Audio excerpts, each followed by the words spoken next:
تمہیں تو رضائے باری کی تعالی کی خاطر یار کا دل جیتنے کے لیے حلال چیزیں بھی اس کی خاطر چھوڑنی چاہیے.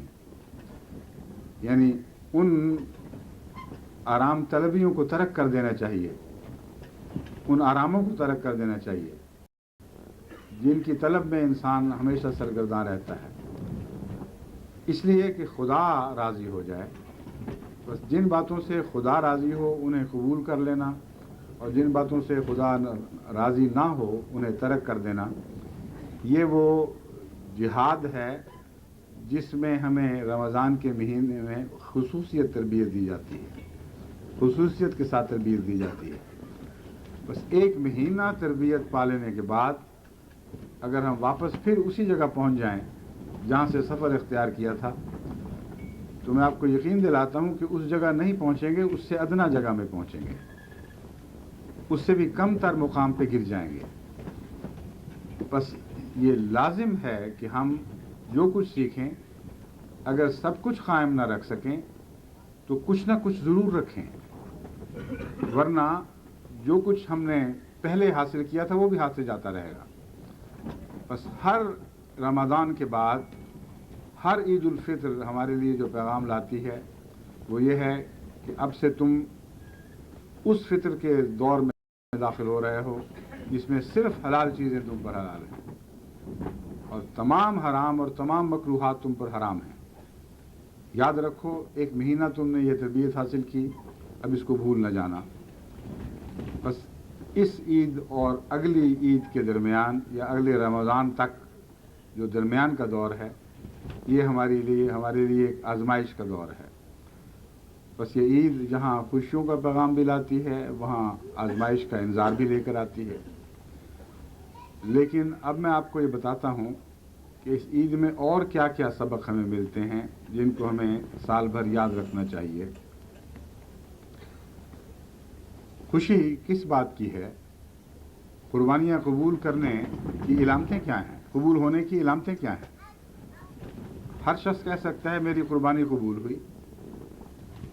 قرآن کریم نے اس کی ایک مثال ہمارے سامنے رکھی ہے کہ آدم کے دو بیٹے تھے، ایک کی قربانی قبول ہوئی اور دوسرے کی قبول نہیں ہوئی. جس کی قبول ہوئی تھی اسے اتنا غصہ آیا، نہ جس کی قبول نہیں ہوئی تھی اس کو اتنا غصہ آیا کہ اس نے فیصلہ کیا کہ جس کی قربانی خدا نے قبول کی ہے میں اسے قتل کر دوں گا. یہ کون ہوتا ہے مجھ سے بہتر ہونے کا دعویٰ کرنے والا؟ اس غصے میں اس نے جب قتل کا ارادہ کیا تو جس کی قربانی قبول ہوئی تھی اس نے کہا میں تم پر ہاتھ نہیں اٹھاؤں گا، میرا خدا ہے جو تمہیں سزا دے گا. اس نے میری قربانی قبول فرمائی تھی، میں کسی پہلو سے بھی اس کی ناراضگی کا خطرہ مول نہیں لے سکتا، اس لیے تم چاہتے ہو تو مجھے قتل کر دو مگر میں قتل نہیں کروں گا. اس واقعہ میں یہ مضمون سکھلا دیا گیا کہ کون لوگ ہوتے ہیں جن کی قربانیاں قبول ہوتی ہیں اور کون ہوتے ہیں جن کی قربانیاں رد کی جاتی ہیں.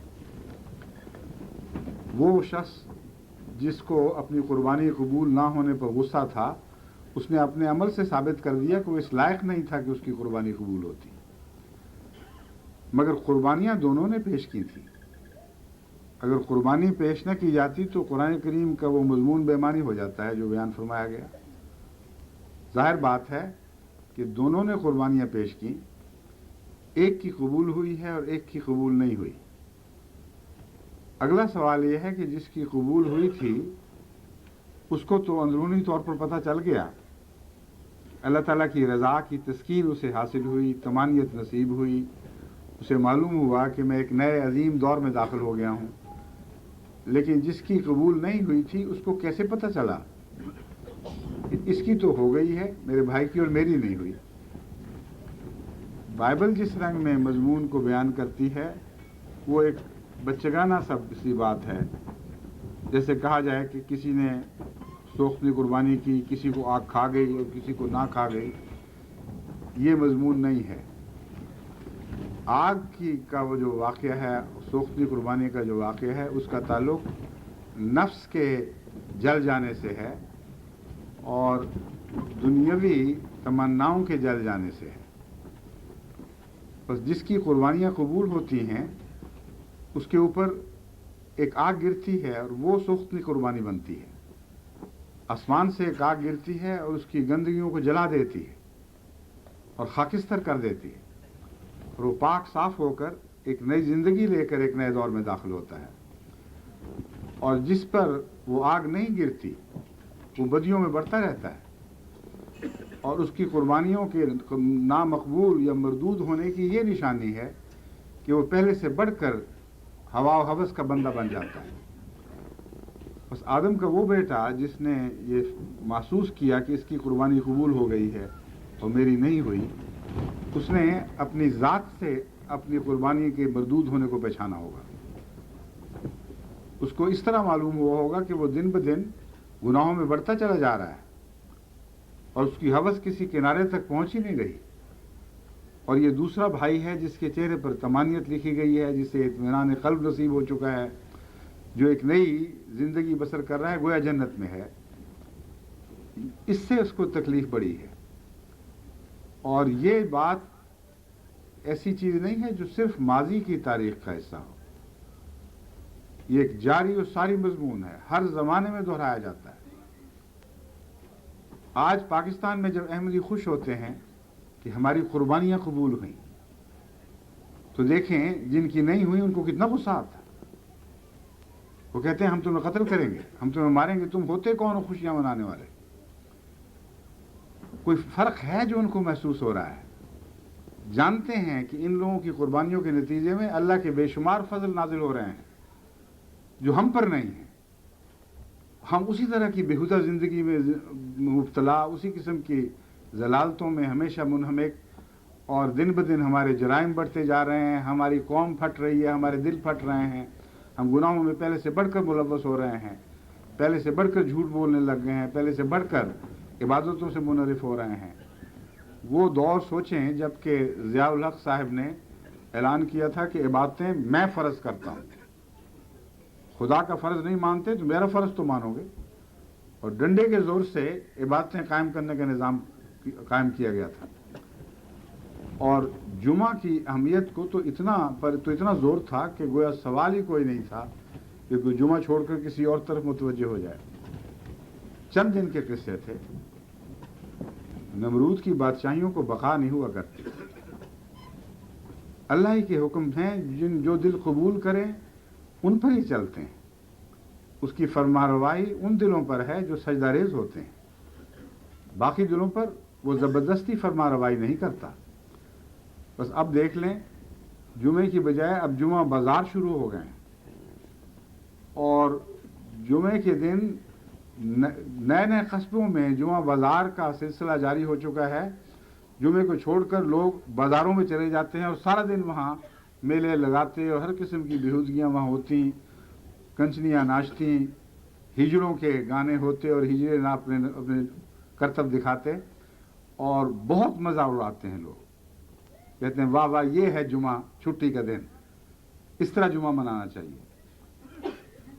تو یہ عید نہیں ہے، جمعہ بھی تو ایک عید ہے، لیکن عید وہ ہے جو قربانیوں کے قبول ہونے کے نشان لے کر آتی ہو.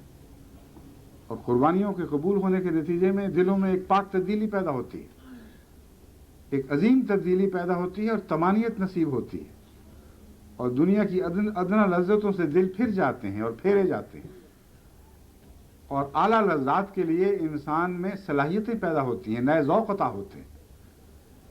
یہ وہ قربانیوں کی عید ہے جس کا عید الفطر سے بھی تعلق ہے، ان معنوں میں کہ یہاں ذاتی قربانیاں اس عید پر منتج ہوئیں، اور عید الاضحیٰ میں عظیم قومی قربانیاں مضمون ہیں اس عید کا.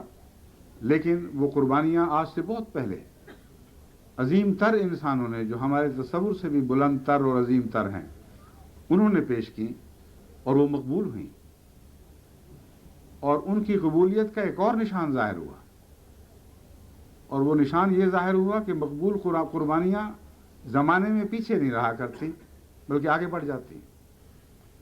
وہ ماضی کی یادیں نہیں بنتی بلکہ مستقبل کی حقیقتوں میں تبدیل ہو جایا کرتی. بس دیکھیں ان قربانیوں کے نتیجے میں حضرت اقدس محمد مصطفیٰ صلی اللہ علیہ وآلہ وسلم کا عظیم دور شروع ہوا ہے، جس نے ان پرانی قربانیوں کو جو عظیم کہلاتی ہیں مان کر دیا، اور عظیم تر فدیے کی صورت میں محمد رسول اللہ اور آپ کے ساتھیوں نے قربانیاں پیش کی۔ بس قربانیوں کے ساتھ عید الاضحیٰ کا بھی تعلق ہے، اور زیادہ تعلق ہے ان معنوں میں کہ عظیم تر بزرگوں نے، عظیم تر اولین نے وہ قربانیاں پیش کی تھیں، مگر عید الفطر کی قربانیاں ہر شخص سے تعلق رکھتی ہیں، ہر شخص کے وجود سے تعلق رکھتی ہیں۔ گویا یہ قربانیاں اسے ان عظیم قربانیوں کی طرف تیار کر کے لے جاتی ہیں، اور زندگی بھر میں ایک دفعہ بھی اگر وہ تیار ہو کر اس بڑی قربانی کی طرف جائے گا تو اس کی ساری زندگی کی مرادیں پوری ہو جائیں گی۔ بس یہ چھوٹی عیدیں اس بڑی عید کی تیاری کے دن ہیں، اور یہ رمضان کا مہینہ ہر شخص کو ان قربانیوں کے مزے چکھاتا ہے، یعنی ان قربانیوں کی لذتوں سے آشنا کراتا ہے، ذاتی تعارف کرواتا ہے، اور چسکے ڈالتا ہے کہ یہ قربانیاں اپنی ذات میں بھی لذتیں رکھتی ہیں، اور ان کے بعد پھر رضائے باری تعالیٰ کی مزید لذت عطا ہوتی ہے۔ اس لحاظ